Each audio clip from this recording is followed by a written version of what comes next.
सबका धन्यवाद। आप लोग सब आया था, आके हमारा बात सुना है और हमारा बात अगर आपको अच्छा लगा, कल आप भी वो जो रिले हंगर स्ट्राइक में आइए, आके आप लोग देखिए।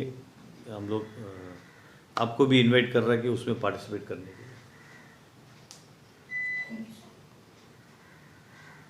Thank you. सभी प्रेस बंधुओं को नमस्कार। साथ साथ जो भी हमारी ये बात सुन रहे हैं अंडमान निकोबार के निवासियों को भी सबको नमस्कार। आज ये प्रेस जो हम बुलाया है, आप सभी यहाँ पर आए हैं, इसके लिए आपको धन्यवाद देते हैं, क्योंकि आप सभी जानते हैं कि आने वाले कल हमारे 1 तारीख 1 सितंबर और 2 सितंबर अंडमान टेरिटोरियल कांग्रेस कमेटी की ओर से हमें रिले हंगर स्ट्राइक का आयोजन किया गया है। ये रिले हंगर स्ट्राइक क्यों है? आज रिले हंगर स्ट्राइक इसलिए कर रहा है कि कुछ मुद्दों को लेकर, जो जीवंत मुद्दे हैं उसको लेकर हम लोग जो है 2 दिन का जो हंगर स्ट्राइक में हम लोग बैठेंगे। और ये हंगर स्ट्राइक रहेगा रिले, क्योंकि ये करना ज़रूरी है, क्योंकि आप सभी जानते हैं कि बीजेपी जो आज सरकार में बैठे हैं और उनके एडमिनिस्ट्रेशन, हम ये कहते हैं ये बहरा एडमिनिस्ट्रेशन है, गूंगा एडमिनिस्ट्रेशन है। और ऐसा जो है हमें कितने भी प्रोटेस्ट करें, कुछ भी करें, वो तस से मस नहीं होता है। फिर भी अंडमान के लोगों के, अंडमान के जनता जनार्दन को जागरूक करने के लिए ये जो है हमारा आज रिले हंगर स्ट्राइक हम लोग कर रहा है। संदर्भ है कि पावर कट, ये इतना लोड शेडिंग हो रहा है दिन में। इसके पहले आपको मालूम होगा, बीजेपी के ही कार्यकर्ता, बीजेपी के ही प्रेसिडेंट, बीजेपी के ही बहुत बड़े बड़े नेता जिनका ये वो आता था मार्च महीना में कंप्लीट हो जाएगा और उसका बाद से कोई लोड शेडिंग नहीं होगा। उन्होंने आपका प्रेस में आके बताया। उसके बाद उन्होंने डिक्लेयर किया कि भाई आप चलो, कुछ भी हो, अब मई जून में आपको समाप्त होगा। उसके बाद मई जून चला गया, उसके बाद चलो भाई अभी अगस्त भी चला गया। लेकिन आज कहाँ से? आज इलेक्ट्रिसिटी का जो परिस्थिति है वो आपका समक्ष है। इसी तरह करते 5 साल ये कंटिन्यू 10 साल से ऐसे कर रहा है, ये सुन नहीं रहा है। क्योंकि आपको पहले भी बात है, हमारा तरफ से, कांग्रेस की तरफ से कितने बार हेजिटेशन हमने किया है इस इलेक्ट्रिक के संदर्भ पे। और उन्होंने कहा 15 मेगावाट, 5 मेगावाट, 10 मेगावाट मशीन बैठा जाएगा और उसी समय में जो है आपका ये इतना परेशानी दूर होगा। एक छोटा से एक बैटरी बैकअप के लिए आपको मालूम है, जहाँ में आज सोलर प्लांट चल रहा है, उस बैटरी बैकअप के लिए जो है आज वो सक्सेस नहीं है, आज वो चीज़ नहीं ला सकता है। उसके बाद उन्होंने कहा कि 15 मेगावाट मशीन हम लोग इंस्टॉल करेंगे किसी हालत से भी। 2 महीना पहले ये बात हुआ मार्च महीना में, लेकिन आज तक उसको बैठाने नहीं सका है। लेकिन अभी सुन रहा है कि कुछ दिन के अंदर में और भी टाइम ले रहा है कि वो बैठाएंगे। लेकिन हमारा बात यही है कि इतने जो लोगों को नुकसान कर रहा है, आज इलेक्ट्रिसिटी आपको 24 आवर्स नहीं है, लेकिन आपका जब बिल आप देखेंगे, आपका जो घर में जो आपका जो मीटर तो चल नहीं रहा है, लेकिन आपका बिल बराबर जो 500 रुपया था, आज आधा दिन आधा महीना वो करंट सप्लाई नहीं कर रहा है, पर भी उसका जो है 500 रुपीज़ जो है उसको बिल को देना पड़ता है। ये बहुत बड़ा एक दुखद बात है अंडमान के लिए। आज स्मार्ट मीटर डाल दिया है जिसमें जो है वो कोई रीडिंग ठीक से सही से नहीं आता है। आपको पिछले महीना अगर 1000 आएगा तो ये महीना भी उसको 1000 आएगा, 1000 से ऊपर आएगा, उसके नीचे नहीं आएगा। ये स्मार्ट ये प्रेस का माध्यम से हमें कंडम करता है कि ये जो स्मार्ट मीटर ये चीज़ जो है अंडमान के लिए अच्छा नहीं है, इसको आप बदलाइए। ये चीज़ एडमिनिस्ट्रेशन से हमारा निवेदन है कि ये चीज़ को जो है, ये मीटर को जो है ज़रूर आपको बदलाना चाहिए। पहले जो मीटर था वो आपका सही मीटर था, लेकिन अब जो मीटर लेके आया, ये मीटर में कोई आपको कुछ भी आपको सही चीज़ नहीं मिलेगा, ना मिलने वाला है। साथ साथ दूसरा पॉइंट में हमारा यह 100% रिजर्वेशन था हमारा। आपने देखा होगा कितना आंदोलन हम लोग, हमारे कांग्रेस के कार्यकर्ता हर समय पे इसमें लाया कि क्योंकि आज 5200 पोस्ट का जो यहाँ पे अनाउंसमेंट हुआ और जहाँ में इंटरव्यू हो रहा है, और उसी के तहत हम लोग ने कहा, हमारा एक ही मांग था कि आप हमारा दीपो का बच्चा, हमारे इस आइलैंड बच्चा को 100% रिजर्वेशन देना होगा। हम कोई बाहर बच्चा को जो है हम लोग नौकरी देने के लिए राजी नहीं हैं, लेकिन पर भी आज जितने भी हमारा यहाँ पे आने वाला समय में जो भी अपॉइंटमेंट होगा, ये भी सुनाई दिया कि ये जो मोदी एडमिनिस्ट्रेशन, अंडमान एडमिनिस्ट्रेशन, ये एडमिनिस्ट्रेशन वो चीज़ को नहीं माना है। इसलिए सभी जनता जनार्दन से, अंडमान के निवासियों से हमारा अनुरोध है कि आप जागिए। ये आज जो है हमारे बच्चों को जो है भविष्य छीन के दूसरा कोई बाहर का बच्चा जो मेनलैंड से आता है बच्चा, वो छीन के लेके जा रहा है। और ये आप ज़रूर देखिएगा कि बहुत सारा बच्चे जो है, ये हमारे बाहर का बच्चा जो है आके जो है हमारा ये अंडमान का जॉब को लेके जा रहा है। तो ये आपको बताने का था, क्योंकि इसके लिए हमारा आंदोलन चाहिए। इसलिए हम लोग आने वाले कल के जो है हम लोग आंदोलन छेड़ा है। इसलिए तमाम जनता जनार्दन से हमारा अनुरोध है कि आप इसमें शामिल हो और इसको कामयाब शानदार बनाइए। इसमें केवल हम केवल पीसीसी प्रेसिडेंट नहीं बैठेंगे, इसमें हमारा हर कार्यकर्ता, हमारा पीसीसी लेवल से लेके डिस्ट्रिक्ट से लेवल से लेके ब्लॉक तरफ से लेके जितने हमारे फ्रंटल ऑर्गेनाइजेशन वो सभी बैठेंगे। साथ साथ ये भी है कि हमारा मेंबर ऑफ पार्लियामेंट भी इस मुहिम में शामिल होगा, ये भी तय है। तो इसलिए जो और भी जितने भी कई हमारा मुद्दों है, जो जैसा NH4 का हम लोग रास्ता का बारे में जिक्र किया कि आज NH4 का क्या हुआ। आज हमने NH4 का जो रास्ता है, वो NH4 का रास्ता 3000 करोड़ जो है मोदी सरकार जो है इसके लिए सैंक्शन किया था।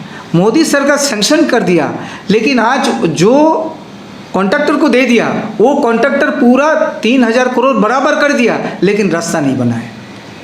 आप किसी से पूछो, आप एडमिनिस्ट्रेशन से पूछो कि भाई रास्ता कहाँ है, आप आरटीआई का माध्यम से आप पूछो, आपको दिखाई देगा पूरा रास्ता कंप्लीशन है, केवल पोर्ट होल्स रिपेयरिंग बाकी है। वो पोर्ट होल्स रिपेयरिंग खाली अभी होगा, रास्ता कंप्लीट हो गया। लेकिन आज आप जाइए यहाँ से गाड़ी लेके, यहाँ से आप जाओगे, आप नॉर्थ एंड मिडिल अंडमान में पहुँच नहीं सकता है, ऐसा हालात है।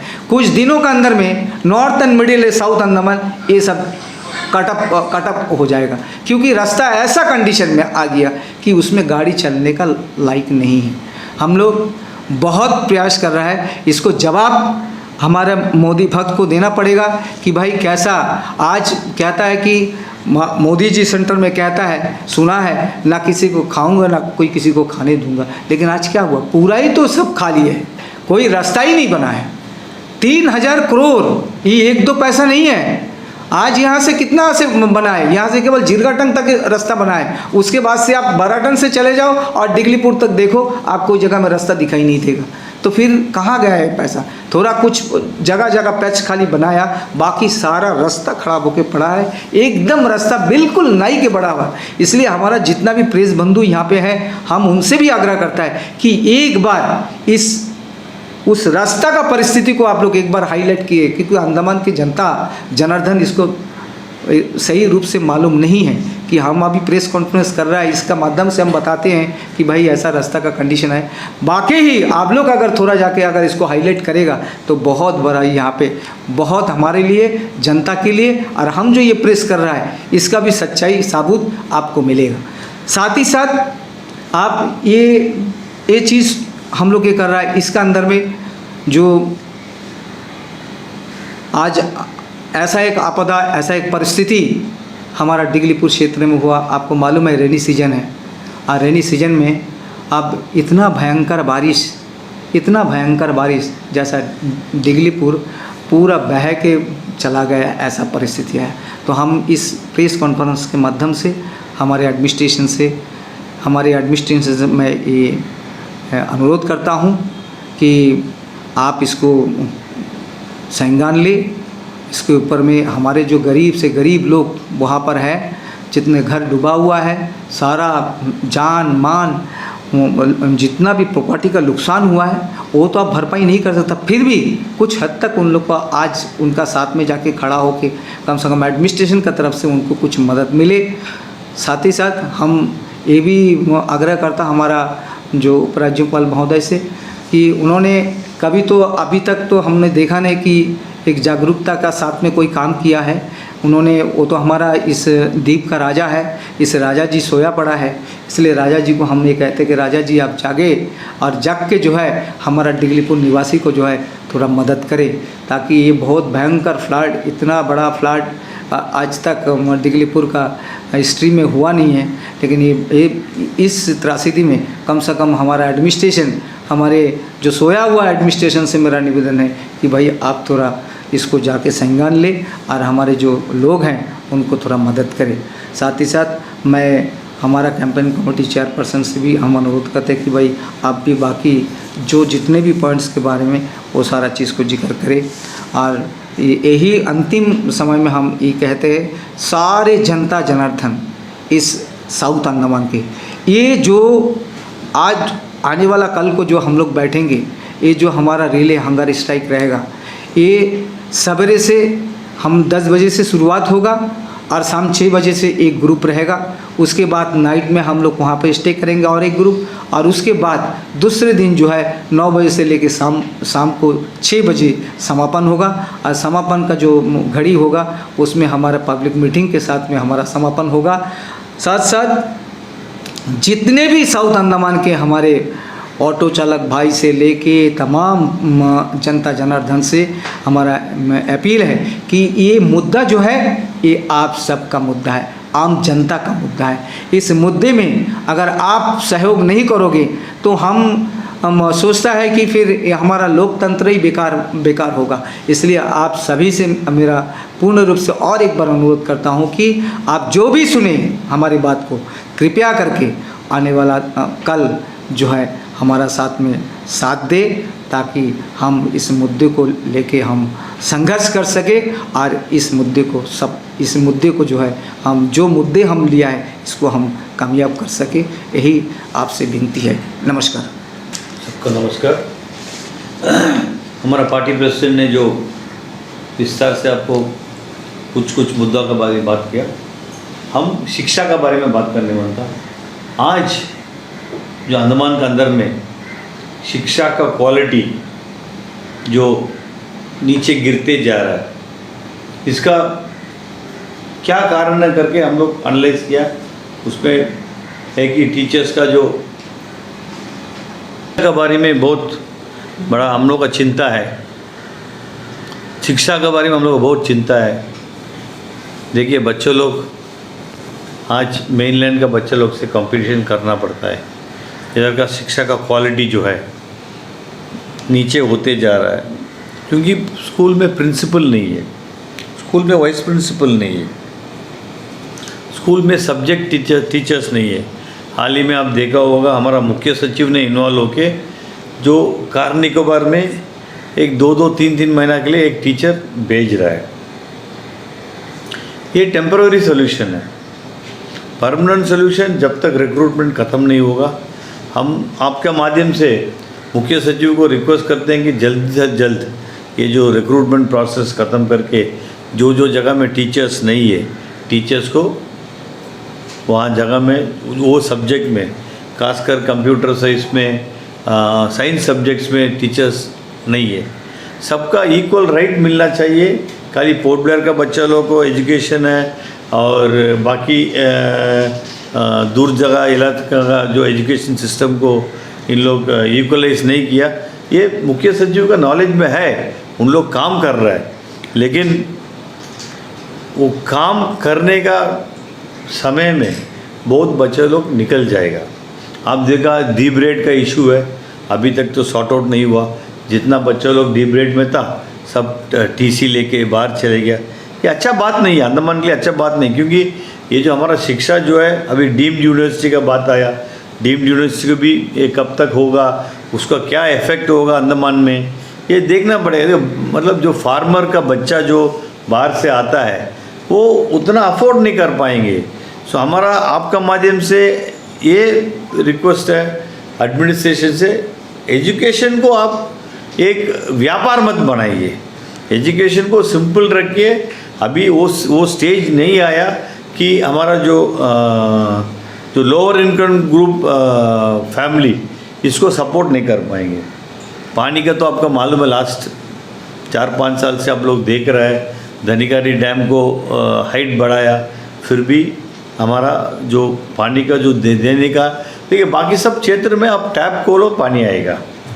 अंडमान के अंदर में इतना बारिश है, लेकिन आपको 4 दिन 5 दिन 6 दिन में पानी दे रहा है। इसका भी हम लोग का देखिए, कल मुख्य सचिव से मिला है, मुख्य सचिव पूरा ये पॉइंट के बारे में विस्तार से बात हुआ। पानी का समस्या जो मुख्य सचिव का जो स्टेटमेंट है, अगला साल वो सॉर्ट आउट करने का वो प्रयास कर रहा है। कम से कम प्रयास हो रहा है, अभी पहले वो भी नहीं होता था। जनता को तो हमारा जो लेफ्टिनेंट गवर्नर साहब 6 साल हो गया, शायद और कुछ दिन रहेगा, उसको तो किसी के साथ इंटरेक्शन नहीं है, कोई पब्लिक के साथ मीटिंग नहीं है, कोई लीडर्स का साथ मीटिंग नहीं है। वो कैसा अपना रिपोर्ट लेंगे? देखिए एक महाराजा वो टाइम में एक तमिल में बोलता नगरवलम। नगरवलम का मतलब है महाराजा रात को दूसरा कपड़ा पहन के वो घूम के देखेगा अपना प्रजा लोग सब कैसा है। हमारा महाराजा तो बाहर आता ही नहीं है, आने से तो गोल्फ खेलने जाता है, गाने से तो फिशिंग में जाता है। ये हमको जो बात लग रहा है, एडमिनिस्ट्रेशन के अंदर में तालमेल नहीं है। अभी जो सिचुएशन है, एक एडमिनिस्ट्रेशन सेक्रेटरीट में काम कर रहा है। सेक्रेटरीट से जो भी पेपर जाएगा सैंक्शन के लिए हमारा ऑनरेबल लेफ्टिनेंट गवर्नर के पास, उधर में जाके रुकावट आता है। ये कोई नहीं बोलेगा, हम बोल रहे हैं क्योंकि ये जो सच्चाई बात है। पानी का तो इमीडिएटली इन लोग सॉर्ट आउट कर देगा। और आप देखिए अंडमान में नौकरी नहीं है, बहुत कमती नौकरी है। अभी जो हाल ही में जो 15-18 हज़ार नौकरी का जो इन लोग प्रयास कर रहा है, शायद 5,000 तो फुलफिल हो गया, बाकी पेंडिंग है। ये सिचुएशन में डिपार्टमेंट को इन लोग प्राइवेटाइजेशन कर रहा है। इलेक्ट्रिसिटी में आपको जितना भी मीटर रीडर्स था, लाइनमैन था, सबको निकाल दिया, वो प्राइवेटाइजेशन को और जा रहा है।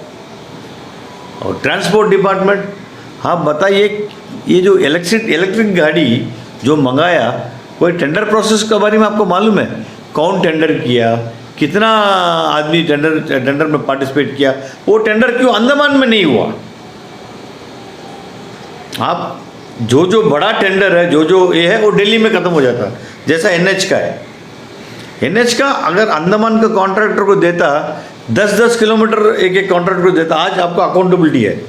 आज एनएच रोड जो पीडब्ल्यू से आप एनएच को दे दिया, पैसा दे दिया, रोड नहीं मिला आपको। रोड को आपका माध्यम से हम रिक्वेस्ट करते हैं, रोड को प्लीज़ वापस ले लीजिए। कम से कम रोड बन जाएगा। आज हमको दूर भी नहीं दिखता रोड बनेगा। आप जो सोशल मीडिया में देखा होगा कितना पानी बहता है, कोई रोड है ही नहीं है, पॉट होल्स है, मतलब उधर से ट्रैवल करने का इतना मुश्किल है, तो प्राइवेटाइजेशन का वजह से हो रहा ना। अगर पीडब्ल्यूडी के पास था, आज ये सिचुएशन आता है, कम से कम एक अकाउंटेबिलिटी होता है। और हमारा जो तरक्की तो हो रहा है, एक ब्रिज बन गया, एक ब्रिज का कॉन्ट्रैक्टर गैप है। 2015 में हमारा नितिन गडकरी जी बोला कि चाटम से बम फ्लैट का ब्रिज बनेगा, वो बनना चाहिए। चाटम का ब्रिज बनने से दो स्पीयर का जो जॉइंट होगा बढ़िया होगा, मतलब ये भी एक डेवलपमेंटल एक्टिविटी है, ये होना चाहिए। ये छोड़ के, ये सब डेवलपमेंट का छोड़ के इन लोग जाके डेवलपमेंट कर रहा है ग्रेट निकोबार में 160 स्क्वायर किलोमीटर का ज़मीन को इन लोग फॉरेस्ट को डिस्ट्रॉय कर रहा है। ऐसी भी आप देखिए, हम लोग अगस्त महीना में बैठा है, बारिश नहीं है, बारिश जो है कमती होते जा रहा है। आप इतना बड़ा फॉरेस्ट को डिस्ट्रॉय करेगा, ये तो नेचर ना, नेचर आपको जवाब देगा, नेचर आपको जवाब देगा। आपको 160 किलोमीटर आप स्क्वायर किलोमीटर ज़मीन को आप डिस्ट्रॉय करेगा, उधर में क्या होगा? 5 लाख आबादी को उधर सेटल करेगा, इधर का आदमी ऐसी भी सफ़र कर रहा है। आप जो आबादी इंडिपेंडेंस का पहले से है, उसको तो आप लोग पानी और बिजली और ये सब सेटल करिए ना। आज हम लोग कांग्रेस का तरफ से जो कल से जो रिले हंगर स्ट्राइक जो कर रहा है, ये जो है हमारा मांग पूरा करने के लिए, पब्लिक का मांग पूरा करने के लिए कर रहा है। कोई मत सोचे कि ये किसी का अगेंस्ट में कर रहा है, कोई ये एडमिनिस्ट्रेशन का अगेंस्ट में कर रहा है, ये ऐसा नहीं है। हम लोग ये कर रहे हैं पब्लिक के लिए कर रहा है, पब्लिक के साथ में हम लोग मिलके ये प्रॉब्लम को हाईलाइट करना है। हाईलाइट जब तक दिल्ली नहीं सुनेगा, जब तक एडमिनिस्ट्रेशन प्रोएक्टिव रोल प्ले करेगा। ये देखिए, कुछ इश्यूज इन लोग सॉर्ट आउट कर रहा है, लेकिन पब्लिक के बीच में एक स्टेटमेंट देना है, भाई पानी का समस्या था, अभी हम लोग ये काम कर रहे हैं। एनएच का समस्या है, कॉन्ट्रैक्टर को टर्मिनेट कर दिया, कॉन्ट्रैक्टर को टर्मिनेट करने के बाद क्या एक्शन हो रहा है ये हमको मालूम होना चाहिए। इलेक्ट्रिसिटी का अभी हमारा जो आज का जो कैपेसिटी है, शॉर्टफॉल है, ये शॉर्टफॉल को हम कैसा फुलफिल करेगा, ये बैटरी बैकअप कैसा लेके आएगा, ये सब पब्लिक को भी मालूम होना चाहिए ना। ये तो फंडिंग तो कोई महाराजा का फंडिंग नहीं ना। फंडिंग आप देखिए, हमारा जो प्लान और नॉन प्लान फंड आप दोनों मिला के देखिए कितना करोड़ों रुपये आता है। वो कितना करोड़ों रुपये में आप पब्लिक का कितना आबादी है वो डिवाइड करके देखिए। एक अकाउंट में, जैसा मोदी जी ने बोला 15 लाख रुपया एक अकाउंट में गिरेगा, आप कैलकुलेट करके देखिए एक साल का फंडिंग का, आप divided by the number of people, आप कैलकुलेट करके कितना लाख रुपया आएगा एक आदमी को। ये उतना फंड आने के बावजूद भी हम लोग वैसी के वैसी है, नहीं उनसे पीछे ही जा रहा है। जो इलेक्ट्रिसिटी का जो है हम लोग पीछे जा रहा है, पानी के हम लोग पीछे जा रहा है, एजुकेशन में हम लोग पीछे जा रहा है। ये कौन मुद्दा उठाएगा? हमारा तरह रेस्पॉन्सिबल अपोजिशन पार्टी इसको मुद्दा को उठाएगा। इसलिए हम लोग कल ये जो धरना जो है हम लोग कर रहे हैं।